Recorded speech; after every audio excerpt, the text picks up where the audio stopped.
Menjelang hari H Pilpres 2024, tim kampanye nasional Prabowo Gibran merasa diserang oleh pihak tidak bertanggung jawab, yaitu munculnya koran aktung yang berisi narasi kejahatan pelanggaran HAM oleh Prabowo Subianto di tahun 98. Koran yang dibagikan ini memiliki gambar atau narasi yang seluruhnya memuat gambar atau potongan artikel mengenai pemecatan dan tindakan yang dilakukan oleh Prabowo Subianto. Ya, udah ya. Isinya confirm fitnah, misalnya ini soal inilah penculik aktivis 98 ya. Inilah korbannya. Ini gambar Pak Prabowo, teman-teman. Foto Pak Prabowo di fitnah sebagai penculik.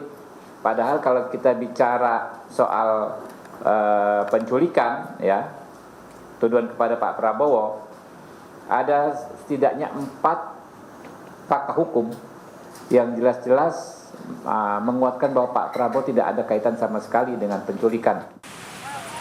Sebelumnya, sejumlah mahasiswa Universitas Indonesia memberikan pamflet ke pejalan kaki serta pengguna jalan di kawasan Salemba, Jakarta Pusat Jumat lalu. Pamflet dengan cover Prabowo Subianto beserta foto 12 korban dibagikan ke warga yang melintas. Kami, teman-teman mahasiswa, sepakat bahwa banyak pihak-pihak yang terlibat di dalam tragedi 98 gitu. Kami tidak menyasar salah satu tokoh atau bagaimanapun, tapi yang kami harap adalah semua pihak yang terlibat di dalamnya, siapapun dia, jika memang terbukti bersalah, maka harus diproses secara hukum sesuai dengan hukum yang berlaku. Seperti itu. Penyebaran koran ini dinilai sebagai fitnah hingga tim kampanye nasional Prabowo Gibran akan melaporkan kasus ini ke Bareskrim Polri.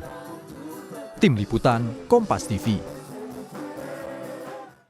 Bagaimana perkembangan dugaan pelanggaran pemilu di Bawaslu? Kita tanyakan kepada jurnalis Kompas TV, ada Gracia Adur di sana. Gracia, selamat siang. Soal laporan kepada Anies dan Ganjar yang disebut menyerang pribadi Prabowo saat debat ketiga kemarin, bagaimana tindak lanjutnya, Gracia?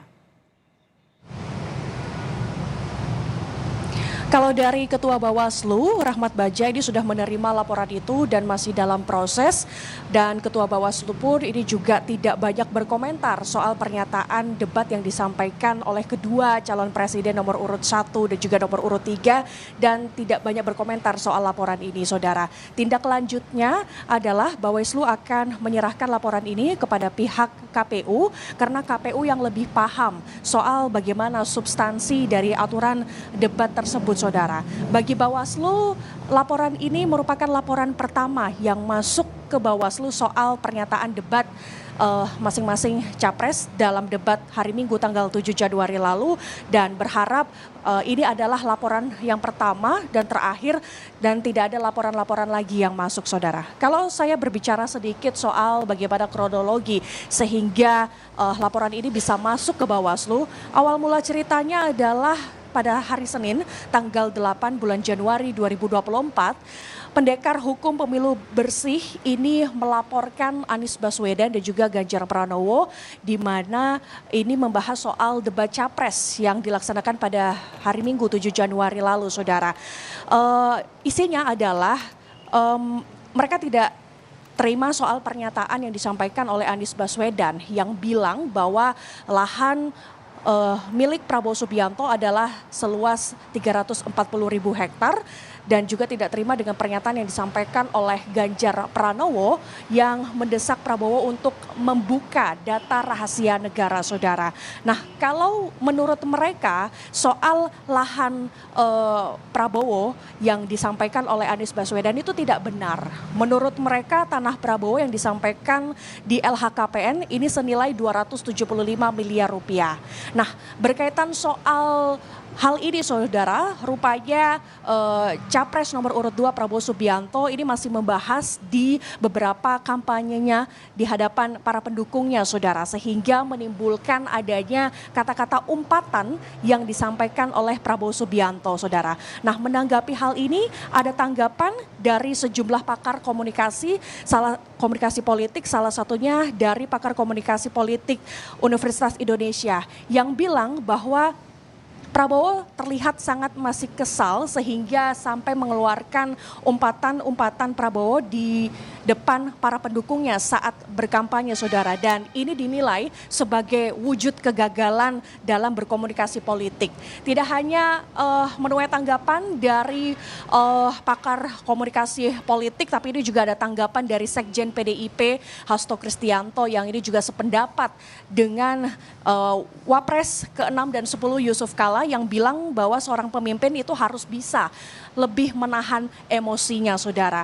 Nah, berkaitan soal umpatan yang disampaikan oleh Prabowo Subianto kepada Capres nomor urut 1 Anies Baswedan, ini tentunya ditanggapi oleh Anies Baswedan pada saat Anies berkunjung ke Yogyakarta.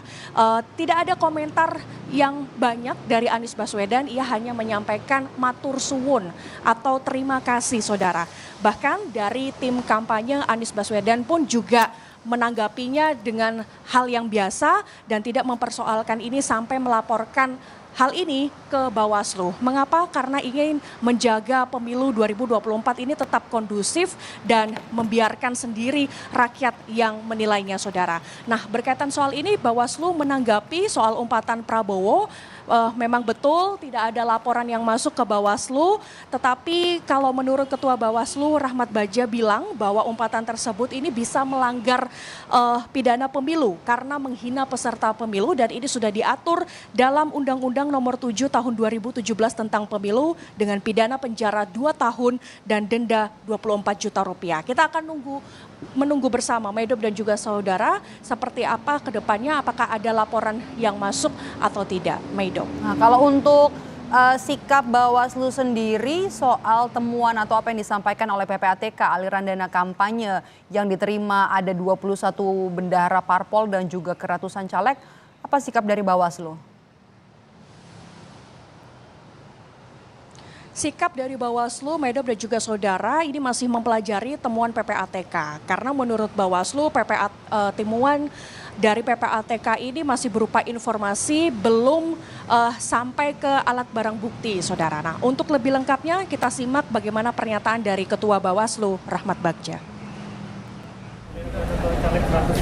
Belum tahu, nanti kita lihat dulu. Belum.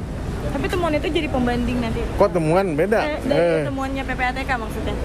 PPATK tidak melakukan temuan. Laporan. PPATK tidak melapor kepada Bawaslu, menginformasikan. Beda laporan teman informasi. Gitu. Iya, dari hal ini saudara, Rahmat Bagja mengaku PPATK sudah memberikan 2 informasi dan kedepannya juga Bawaslu ini menyurati ke seluruh peserta pemilu untuk melaporkan semua dana kampanye ke dalam laporan awal dana kampanye dan meminta peserta pemilu untuk tidak melanggarnya. Kembali ke studio, Medop. Terima kasih jurnalis Kompas TV Gracia Adur melaporkan langsung dari kantor Bawaslu Jakarta.